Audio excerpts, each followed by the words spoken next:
Asante, mimi naitwa Robert Pearson Bote na afisa kilimo. Hapa Pugu Kinyamwezi kwenye kituo chetu hiki cha rasilimali kilimo tumeanzisha huu utaratibu wa kwa maonyesho ya Nane Nane kuanzia mwaka huu, ambapo haya ni maelekezo au maagizo ya mkurugenzi wa halmashauri ya jiji la Dar es Salaam, ambapo alipotembelea maonyesho ya Nane Nane Morogoro alisema kwamba au aliagiza kwamba hivi ilivyo Morogoro kwenye eneo letu lile la Nane Nane pale halmashauri ya jiji, kwamba ndivyo ilivyo hapa Pugu Kinyamwezi, ili wakulima wetu wa halmashauri ya jiji la Dar es Salaam waweze nao kufika hapa kiurahisi kujifunza, kwa sababu sio wote ambao wanaweza kwenda Morogoro. Kwa hiyo kutokana na maagizo hayo au maelekezo hayo, mwaka huu ndo tumefanya hivi, na kwa ujumla mwitikio ni mkubwa wa wakulima au wananchi wa maeneo ya karibu na hapa Pugu Kinyamwezi. Tumeona hata ile target ambayo tulijiwekea sisi kwamba kwa msimu huu wa Nane Nane tutapata labda wakulima 300, lakini mpaka sasa hivi wako zaidi ya 700 ambao wamefika na wamejifunza na bado wanaendelea kufika. Tunaamini mpaka Nane Nane tufunge watazidi hata 1000. Kwa hiyo tunawakaribisha wakulima, wananchi waje watembelea hapa hiki kituo.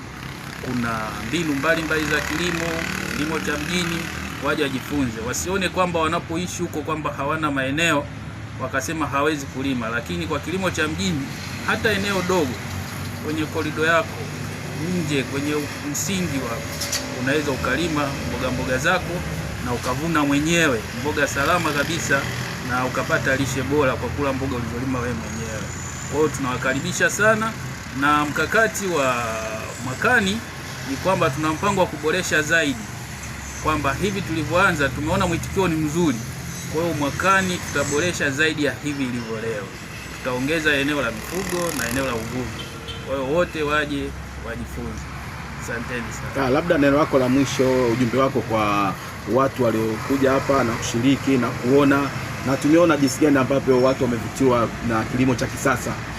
Kuna baadhi wengine wamekumbuka Bukoba, Mbeya, Iringa, Moshi, walijiona kama tuko Moshi vile, kumbe inawezekana kabisa. Labda nini wito wako kwa maafisa wa kilimo sasa kuanza kutoa elimu mbalimbali kwenye vijiji na mijini pia? Nashukuru. Ni kweli ulichosema, hata mimi niliona mmoja mwananchi au mkulima alikuja, alipoona yale mahindi, ukubwa yale mahindi alivyokuwa makubwa, akasema hii nakumbuka kijijini kwetu huko mikoani, yani ndo mara ya mwisho aliona hindi kubwa kule, lakini leo ndo kaja kaliona hapa. Kwa hiyo wito tunaotoa ni kwamba pamoja kwamba wanafika kujifunza hapa na tunawasaidia, kwa sababu tunaona makosa wanayofanya huko, wakifika wakiona vitu vizuri wanasema mbona mimi kule nashindwa, akieleza tunajua tatizo ni wapi, kwamba ulifeli mahali fulani, tunamwelekeza. Sasa kwa sababu sio wote wanaofika hapa, basi nitoe wito kwa maafisa kilimo walioko kwenye mitaa huko na kwenye kata, wawasaidie wakulima kuwafikishia hizi mbinu bora za kilimo, ili waweze kufaidika na wenyewe watengeneze mimea au mazao yaliyo yenye afya njema, na watu wakapata kilimo kile tunasema sasa hivi ni kilimo biashara, waweze kuvuna vizuri na wapate kipato, lakini pia wapate lishe bora. Unadhani maonyesho haya yamechochea na kuamsha sasa kuamsha hali ya kutegemea, ambapo watu sasa baada ya kutafuta ajira, nadhani kilimo kimewagusa zaidi? Nitoko nini kwa swala hili? Ni kweli, kwa sababu tumeona wanaokuja hapa wakijifunza, mwisho wa siku wanakumbuka kumbe kwenye kilimo naweza nikatengeneza hela. Mtu kafaro, kuna mmoja leo alikuja hapa anasema, bwana, mimi nilipojenga pale kuna watu viwanja vyao wajenga ni mapoli tu, kwa hiyo nataka niende pale na mimi nikafunge drip irrigation, nipande mahindi niuze, au kama ni Chinese. Kwa hiyo kashaona fursa hiyo ya kupata hela kwenye kilimo. Kwa hiyo amehakikishia kwamba alikuja na akasema nitaleta na udongo apime, kwa sababu tuna maabara ya kupima udongo.